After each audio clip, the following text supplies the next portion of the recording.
Kita berdoa sebelum kita mendengarkan firman Tuhan. Bapa kami di dalam surga, kami mengucap syukur terima kasih Tuhan. Siang hari ini kami boleh kembali mendengarkan firman-Mu. Kami percaya Bapa, lewat firman-Mu kami akan dikuatkan. Lewat firman-Mu kami akan dibersihkan, kami akan disucikan, kami akan dibenarkan. Terima kasih Bapa, kami siap mendengarkan firman-Mu di dalam nama Tuhan Yesus. Haleluya. Amin. Shalom. Puji Tuhan, hari ini kita bisa kembali beribadah di CMC Cabai Rawit yang ada di Kota Bandung. Beribadah setiap hari Minggu pukul 10.30 sampai 11.30. Saudara yang mengikuti ibadah ini lewat onsite di tempat ini, maupun yang mengikuti lewat Facebook maupun Zoom, Tuhan Yesus memberkati. Mungkin kita tidak saling kenal, mungkin hanya karena kebetulan saudara Bapak Ibu sekalian melihat, tapi kami berdoa, biarlah ibadah ini lewat pujian, penyembahan, dan khotbah menyenangkan hati Tuhan, itu yang pertama. Dan yang kedua, memberkati dan diberkati kita semua. Haleluya. Sebelum saya menyampaikan khotbah hari ini dengan judul Jangan Takut, saya tadi waktu nyanyi lagu yang pertama, seperti rusa, rindukan air. Seperti rusa yang haus, rindu aliran sungaimu, hatiku tak tahan menunggumu.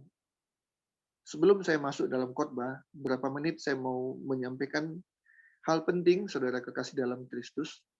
Saya yakin, seyakin-yakinnya, siapapun orang yang ditanya, mau diberkati atau tidak, pasti jawabannya mau. Bukan hanya mau, mungkin sangat mau. Tapi masalahnya, orang mau berkat, tidak mau menyenangkan sumber berkat. Siapa Tuhan? Berkatnya mau, menyenangkan Tuhan tidak. Ibadah adalah salah satu cara menyenangkan hati Tuhan dan berkat turun. Amin. Kita tahu itu, tapi kita nggak peduli. Ambil contoh. Kalau kita mau ke pesta, apalagi bikin pesta, persiapannya bagaimana? Sehari sebelumnya? Nggak mungkin.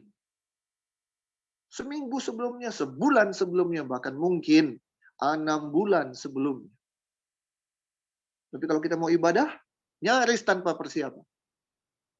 Kenapa? Seadanya aja. Emang kenapa harus persiapan untuk ibadah? Ibadah kan tiap minggu. Bahkan seminggu bisa berapa kali. Kenapa harus persiapan?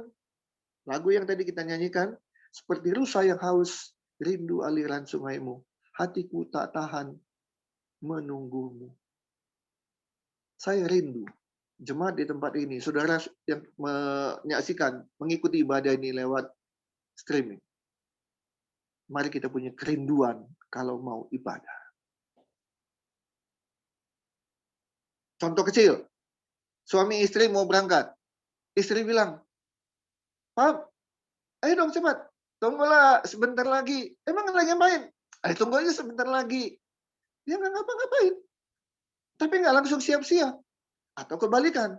Suami udah siap, istrinya masih santai-santai.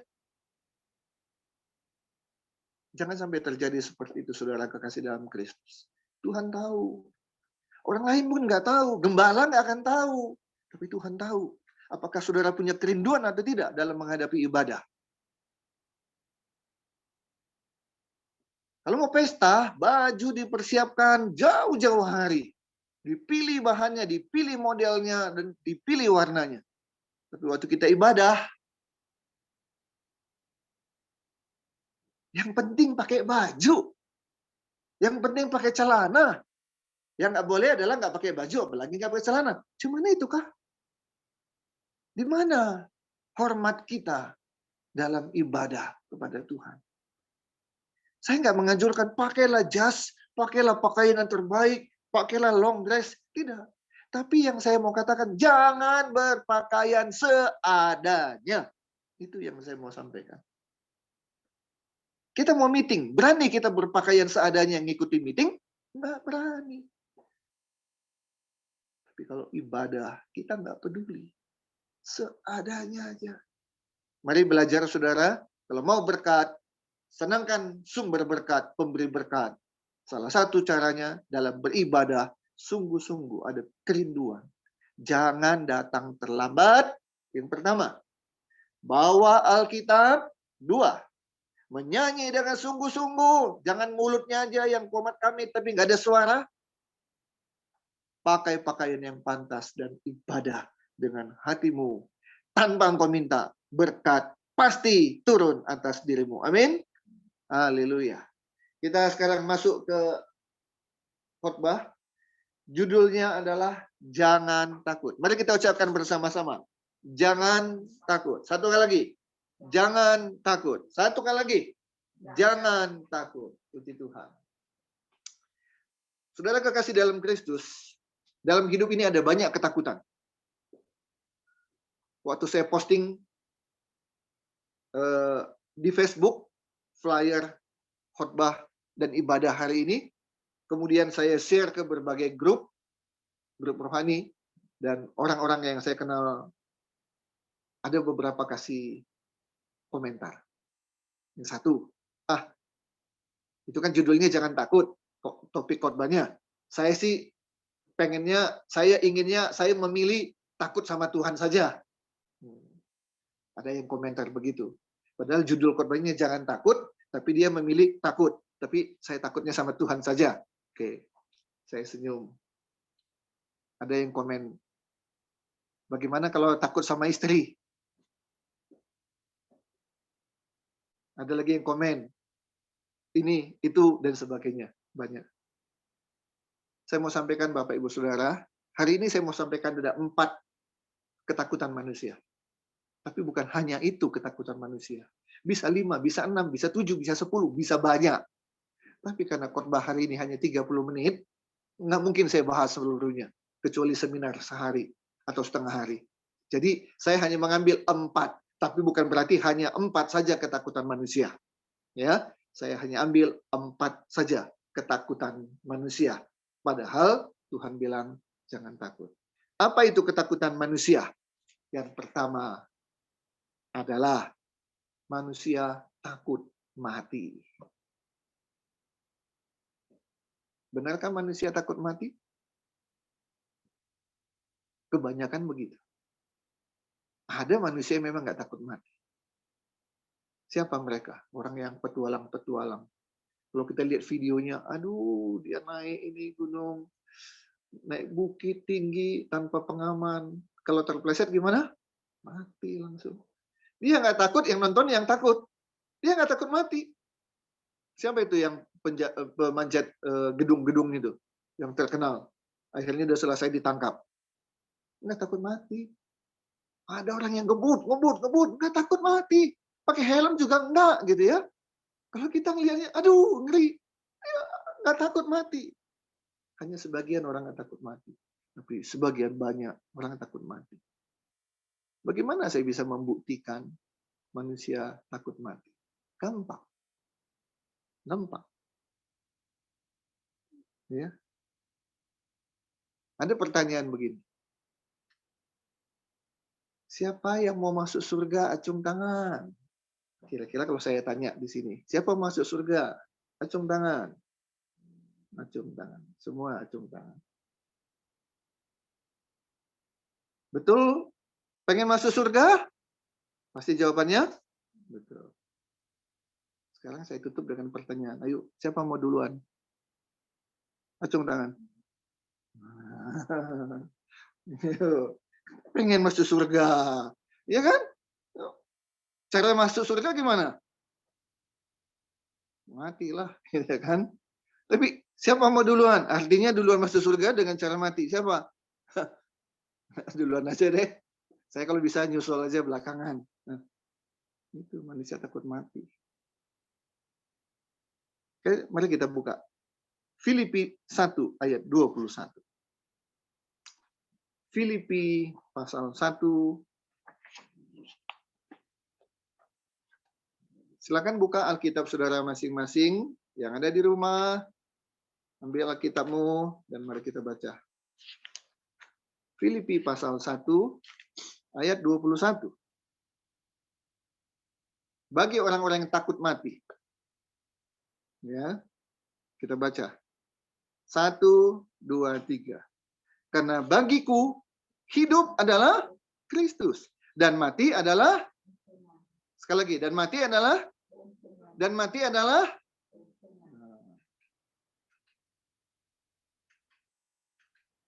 mati adalah keuntungan.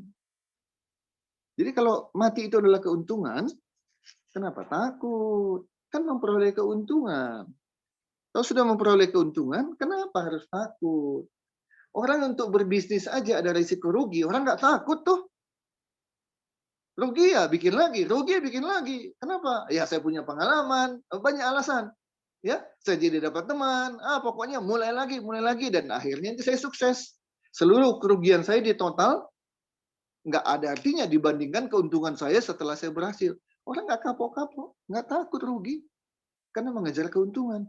Mati itu adalah keuntungan, kata firman Tuhan. Jadi kenapa kita harus takut mati?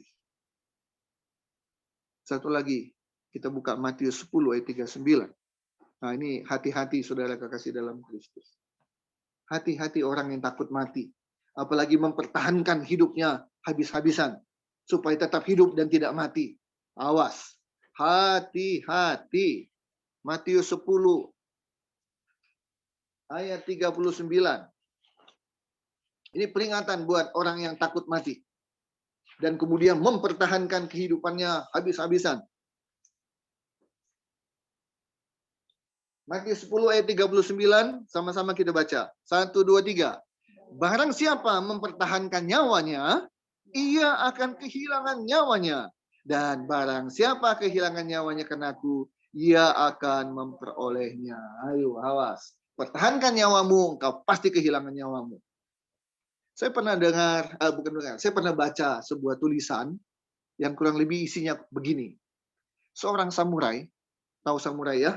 Dari Jepang, itu pendekar, disebut pendekar samurai karena dia memang menggunakan samurai, bukan pedang, ya, samurai. Bentuknya yang bengkok dan tajamnya luar biasa. Nah, itu samurai, pendekar samurai. Ketika dia masuk ke gelanggang pertarungan, ada dua pilihan. Ya, bertarunglah dua orang samurai. Ini bukan pakai pentungan ya, tapi samurai. Kalau kena sabet, tangan bisa putus. Kalau kena sabet leher, leher bisa putus, mati. Ya, minimal luka berat, maksimal mati. Seorang samurai ketika masuk ke pertarungan, samurai pertama dia sudah berpikir mati. Dan dia sudah siap untuk mati. Dia masuk ke dalam pertarungan. Samurai yang kedua, pendekar samurai yang kedua, takut mati. Berpikir bagaimana caranya supaya tidak mati. Oke, ada dua. Satu, pendekar samurai yang siap mati dan maju dalam pertarungan. Tapi satu lagi lawannya tidak siap mati. Hanya mikir bagaimana supaya bisa hidup dan tidak mati. Pertanyaannya, kira-kira yang mati siapa? Yang pertama atau yang kedua? Yang pertama atau yang kedua? Yang kedua. Dia bertarung dengan sambil mikir-mikir bagaimana caranya supaya nggak mati. Mati beneran. Tapi yang maju nggak pernah mikir hidup, udah siap mati, dia bertarung, yang dia pikirkan yang bertarung. Dan dia yang hidup. Orang Kristen jangan takut mati. Mati udah pasti. Kapan waktunya Tuhan yang tentukan. Ya, jangan takut mati. Jangan pertahankan terus supaya hidup, supaya hidup, supaya hidup. Bahkan kalau perlu orang lain duluan mati, orang lain duluan mati. Saya belakangan aja. Ada seorang penyair di Indonesia, tulis syair dengan kata-kata, aku ingin hidup 1000 tahun lagi. Saudara pasti tahu siapa dia. Ya, terkenal. Saudara tahu dia meninggal di usia keberapa? 60, 70, 80, 100, 900. Dia meninggal di usia yang muda. Dia yang menulis, aku ingin hidup 1000 tahun lagi. Tapi Tuhan tentukan hidupmu berakhir di usia muda. Jangan takut mati. Ya. Karena kematian itu adalah keuntungan bagi orang-orang yang percaya kepada Tuhan. Amin. Yang kedua, Waktu kita tidak banyak ya. Takut miskin. Nah, ini yang kedua. Orang di dunia ini, nggak hanya orang Kristen, ya, takut miskin. Nah, saya mau cerita. Ini kisah nyata. Suatu ketika di tahun sekian, saya terima telepon dari seorang sekretaris. Dia telepon saya, dia bilang, Ko Yunus, Ko titik-titik, minta Ko Yunus datang. Ada apa? Saya bilang. Ko Yunus datang aja lah. Ko titik-titik ini ada perlu. Ya, dengan tanda tanya di kepala saya, di hati saya, ada apa ya kira-kira ya? Kok saya dipanggil? Walaupun tidak oleh yang bersangkutan, tapi lewat sekretarisnya. Saya bilang, oke, saya datang. Oke, saya datang ke pabrik. Ini pemilik tekstil. Ketemu dengan yang bersangkutan. Kami bicara 4 mata di ruangannya. Dan dia bilang kepada saya begini. Ko Yunus, uang saya hanya tinggal sekian miliar. Saudara perhatikan ya. Apa kata-katanya? Uang saya tinggal berapa? Saudara pernah punya uang sekian miliar? Saya belum. Saudara pernah, gak usah punya. Pernah lihat uang sekian miliar? Saya belum. Jangankan punya, lihat aja saya belum gitu.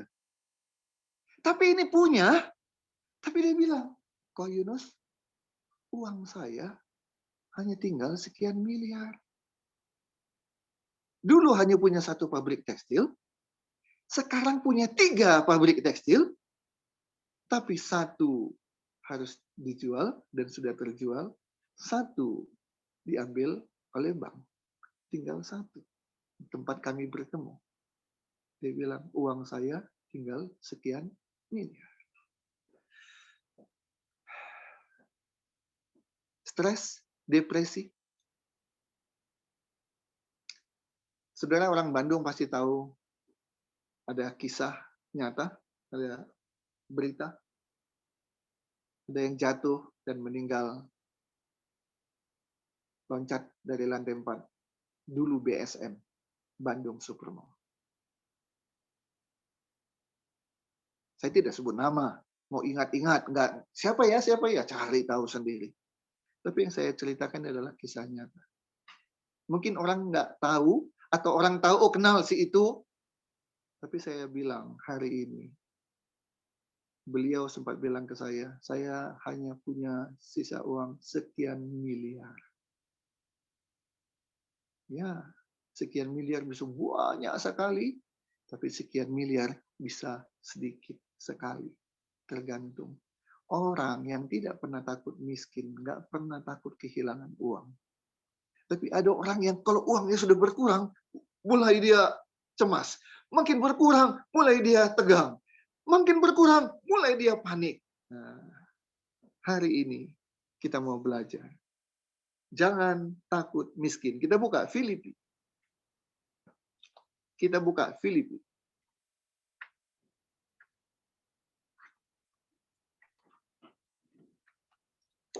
Kita buka Filipi.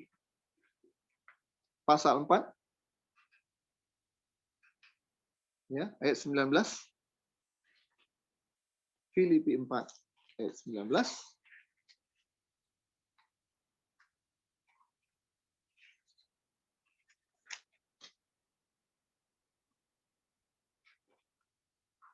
Orang-orang Kristen, orang-orang percaya yang hidupnya mengandalkan Tuhan, pegang ayat ini.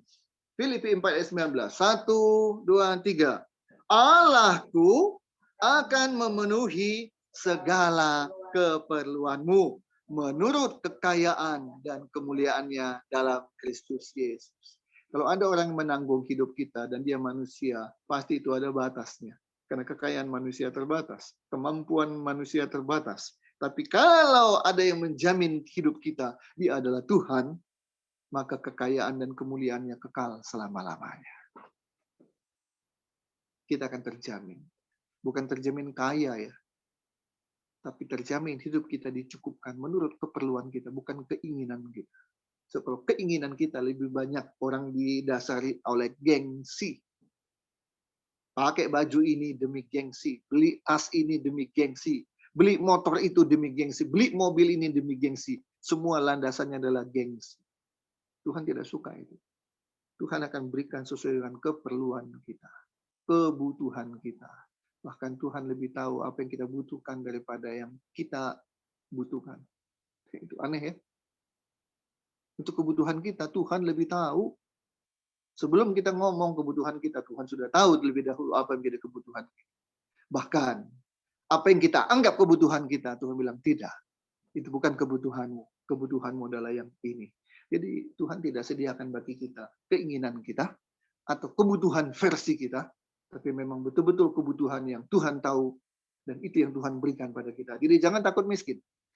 Bahwa adakah orang Kristen miskin? Mungkin ada. Tapi mungkin ada sesuatu yang harus diperbaiki dalam hidupnya, dalam pikirannya, dalam perkataannya, dalam perbuatannya. Tadi pagi saya terima telepon. Pak Yunus, ada pendeta pinjam uang kepada saya. Oh iya, untuk apa? Katanya untuk kontrak ruko, untuk tempat ibadah. Nanti dikembalikan tiap bulan. Kontrak 1 tahun, dikembalikan dalam 1 tahun. Tiap bulan, 12 bulan dikembalikan. Dari mana? Persembahan perpuluhan. Tapi yang terjadi, 1 tahun berlalu. Jangankan melunasi, cicil pun tidak. Wah, repot juga ini. Kenapa bisa begitu? Saya bilang, ya alasannya persembahan perpuluhan nggak cukup. Hanya bisa dipakai untuk makan. Jadi nggak bisa pakai untuk nyicil. Apalagi melunasi. Jadi pertanyaannya, ngapain sewa-sewa ruko? Harus pinjam lagi. Itu kebutuhan atau bukan? Oh, kebutuhan. Kata siapa? Kata Tuhan atau kata kamu? Disuruh Tuhan atau keinginanmu? Saudara kekasih dalam Kristus.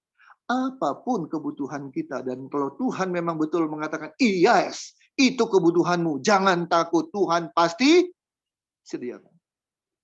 Tapi kalau bukan kebutuhannya, tapi memaksa-maksakan itu jadi bagian kebutuhannya, ditanya, kenapa kamu nggak pakai rumahmu aja tempat ibadah? Ya gimana kalau rumah satu sempit, yang kedua, ya gengsi dong, masa rumah jadi tempat ibadah, ruko dong. Nah, kalau engkau mau sendiri, tanggung resikonya sendiri. Jangan salah-salahkan Tuhan. Tuhan kenapa nggak kasih uang ke saya? Saya udah pinjam Tuhan, puji Tuhan. Saya nggak bisa bayar Tuhan. Tuhan lagi disalahkan. Ya, jangan takut miskin. Kenapa? Anak-anak Tuhan yang hidupnya menyenangkan Tuhan, Tuhan sendiri yang bertanggung jawab untuk memenuhi semua kebutuhan orang tersebut. Tuhan memenuhi segala keperluan kita. Amin. Mari kita ucapkan, Tuhan memenuhi semua kebutuhanku. 1, 2, 3. Tuhan memenuhi semua keperluanku. Tuhan memenuhi segala kebutuhanku. Tuhan Yesus memenuhi segala keperluanku. Amin. Yang ketiga, takut masa depan. Ya. Saya punya cerita. Nah, sebelumnya pasti tahu dong apa ini? Masa depan suram. Lawannya apa? Madera, masa depan cerah. Ya, orang takut masa depannya suram. Nah, satu ketika ada seorang ibu, ya,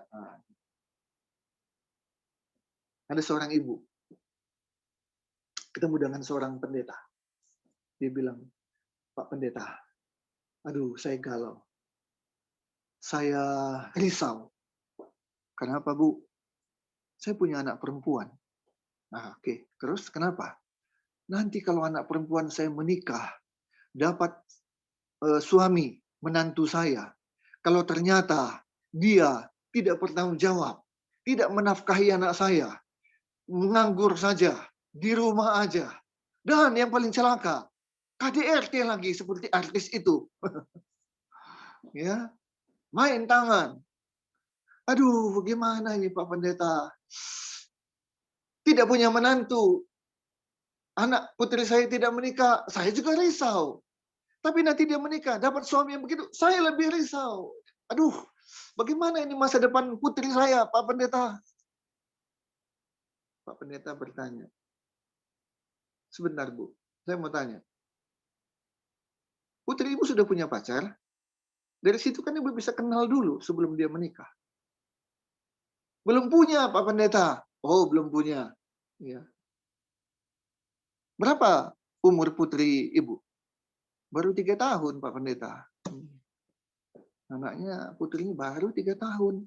Tapi dia udah mikir kemana-mana. Ya, calon menantu lah, nanti menikah, nanti inilah, nanti itu. Kepanjangan. Gitu ya. Ini dimulai dari ketakutan.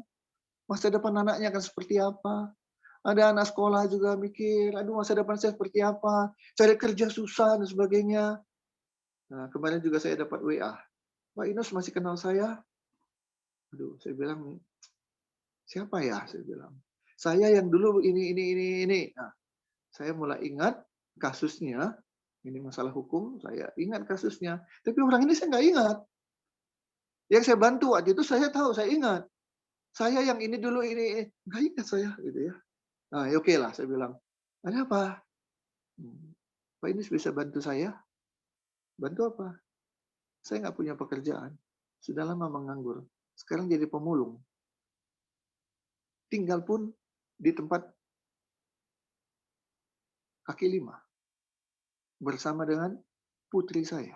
Loh, berdua tinggalnya di kaki lima. Saya bilang, Bapak usia berapa sekarang? 40 lebih. Punya saudara? Punya 4. Tapi mereka nggak ada yang peduli dengan saya. Wow, ada apa ini? Ya. Kok ada saudara tapi nggak peduli sama saudaranya? Sampai mereka berdua, ayah dan ibu, ayah dan anak, putri, harus tinggal di emper-emperan. Pak, tolong saya kalau ada pekerjaan untuk saya. Mau jadi apa aja boleh. Yang penting saya punya pekerjaan, punya penghasilan. Saya tanya, pendidikannya apa? Dia bilang, aduh bicara pendidikan, ijazah saya juga udah hilang. Waktu saya tidur di emperan, tas diambil orang, di situ ijazah saya. Oke lah, nggak apa-apa, ijazah. Punya pengalaman kerja apa? Nggak pernah kerja sama sekali seumur hidup. Nah, orang seperti ini bagaimana masa depannya? Pasti dia juga mikir, aduh masa depan saya seperti apa? Kita juga ngebayangin, orang nggak punya ijazah, punya pengalaman kerja enggak, sekarang hanya sebagai pemulung, punya putri, mereka cari barang-barang rongsok untuk dijual, itu hidup sehari-hari, tidur di kaki lima, mungkin di pasar baru atau di mana, toko tutup, mereka tidur di halamannya, di trotoarnya. Coba itu, masa depannya seperti apa? Gelap. Tapi hari ini firman Tuhan mengatakan jangan takut. Itulah beruntungnya kita punya Tuhan dan kita sebagai anak-anak Tuhan. Kita baca Amsal 23 ayat 18. Amsal 23 ayat 18.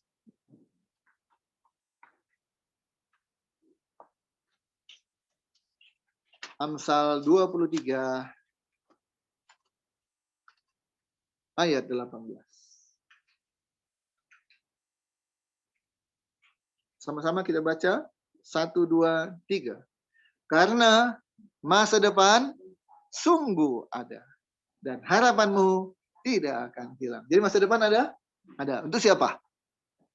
Untuk siapa? Untuk kita. Kita itu siapa? Saya. Masa depan itu ada untuk saya. Saya siapa? Saya yang punya Tuhan Yesus. Jangan hanya puas dengan saya punya Tuhan Yesus, tapi saya menyenangkan hati Tuhan Yesus. Dan Tuhan tahu bagaimana menyenangkan hati kita. Jangan pernah takut tentang masa depan. Apapun yang mau terjadi, sepanjang kita dekat dengan Yesus, menyenangkan hati Yesus, maka Tuhan tahu bagaimana menyenangkan hati kita. Dia tidak akan biarkan masa depan kita suram, masa depan kita yang cerah, itu sudah Tuhan sediakan buat kita. Masa depan sudah tersedia buat saudara, buat saya, buat siapa saja yang mengandalkan Tuhan dan menyenangkan hati Tuhan. Terakhir, takut apa kira-kira yang keempat? Ya, ini dia. Nah, takut hantu atau setan. Siapa pernah lihat setan? Nggak pernah ya? Ingat-ingat. Anda nggak pernah lihat setan? Nggak pernah ya? Atau ginilah, jangan saya tanya, siapa yang pernah lihat setan? Pertanyaan saya, kira-kira setan kelihatan nggak? Setan kelihatan nggak? Enggak ya? Nggak kelihatan. Yakin? Nggak pernah yakin bahwa setan itu nggak bisa terlihat? Yakin? Kalau nggak pernah terlihat, kenapa takut? Kalau lihat ular, takut nggak? Lihat harimau lepas, takut nggak? Kenapa takut? Karena kelihatan. Kelihatan anjing galak lepas, ketakutan. Kenapa takut? Karena kelihatan. Setan pernah terlihat? Enggak. Tapi kenapa takut? Ya. Orang Kristen punya Tuhan. Dekat sama Tuhan. Tidak takut mati. Tidak takut miskin. Tidak takut masa depan. Tapi hanya takut satu apa? Setan. Yang enggak kelihatan.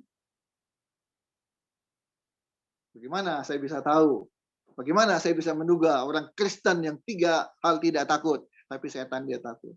Uji waktu malam-malam. Orang ini nggak jalan sendirian. Harus ditakuti sebenarnya perampok, begal. Tapi enggak. Apa yang dia takut? Hantu. Malam-malam pergi ke kamar mandi sendirian. Berani nggak dia? Suami panggil istrinya. Bangun. Kenapa? Temannya saya. Mau kemana? Toilet. Emang nggak berani sendirian? Pokoknya temanin saya. Atau istri, bangunin suaminya. Mau kemana? Toilet. Ya pergi sendiri aja. Temenin saya. Takut apa? Hantu. Hantu, setan tidak terlihat. Tapi banyak yang takut. Tuhan terlihat? Tidak. Tapi banyak yang nggak takut sama Tuhan. Sama setan, sama hantu. Nggak kelihatan. Takut. Ayo baca 1 Yohanes 4 ayat 4. 1 Yohanes 4 ayat 4. Ya, sebentar lagi kita akan berakhir.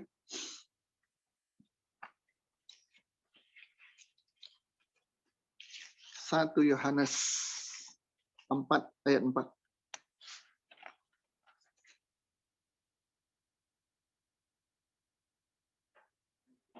1, 2, 3. Kamu berasal dari Allah, anak-anakku.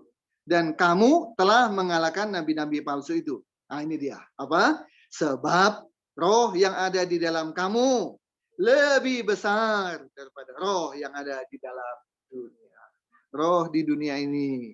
Ada roh kudus yang ada dalam hati kita.